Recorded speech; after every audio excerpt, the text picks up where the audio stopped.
bienvenue dans votre rubrique téléclasse de téléécole.tv.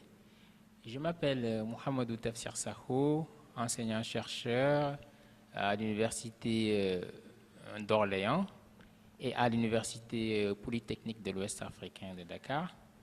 Je suis là pour vous présenter mes résultats de recherche et mes principaux axes de recherche, donc, qui peuvent intéresser donc, les chercheurs, les doctorants qui sont spécialisés dans l'informatique et notamment dans tout ce qui est vérification et modélisation de systèmes parallèles.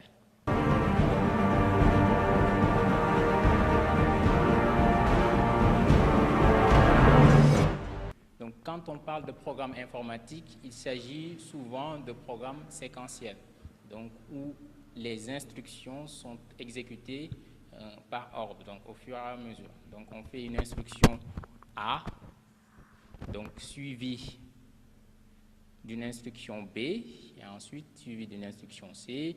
On peut refaire encore une instruction A, ainsi de suite. Donc, quand on a ce type d'exécution-là en informatique, donc en programmation, on parle d'ordre total. Voilà.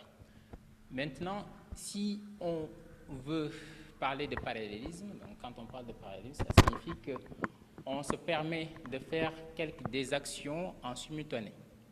Okay? Donc, il s'agit là de pouvoir faire en même temps une action A et une action B en même temps. Donc, dans ce cas-là, d'un point de vue modélisation, il serait plus commode de le modéliser comme ça. Donc, on fait intervenir la notion d'ordre partiel entre les événements. Okay? Donc, ça peut être des activités de production et de consommation. Donc, un exemple bien connu dans la littérature, où je produis quelque chose et ensuite je consomme. Okay? Donc, je peux produire un bien, ensuite le consommer. Ce que je ne peux pas faire, c'est de consommer avant d'avoir produit quelque chose. Donc, par contre, une fois que je produis, je fais une activité de production, je peux encore faire une autre activité de production. Okay?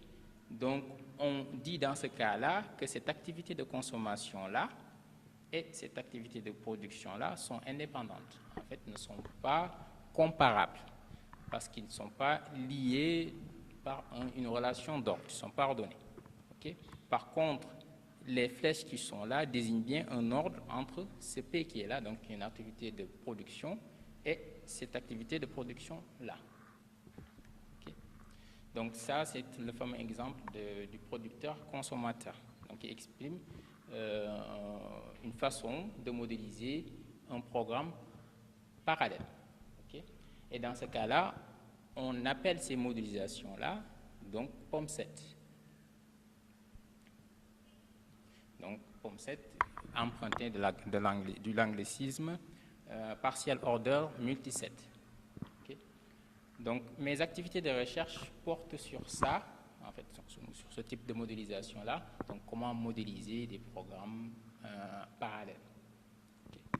Donc, je m'intéresse plus à l'aspect model checking, donc vérification. Okay? Donc, comment vérifier des programmes parallèles, donc, en passant par une modélisation en termes de POM7. Maintenant, à partir de ça, comment est-ce qu'on peut faire pour ramener un problème de modélisation à base de POM7 à un problème de modélisation à base de mots? Donc, quand on a un ordre total, on peut le considérer comme un mot, comme vous le voyez, donc un mot d'un alphabet. Donc A, B, C, A. Donc on peut le lire. Okay? Maintenant, comment est-ce qu'on va traduire cette modélisation-là en termes de mots, de sorte à rendre plus facile le model checking, donc la vérification?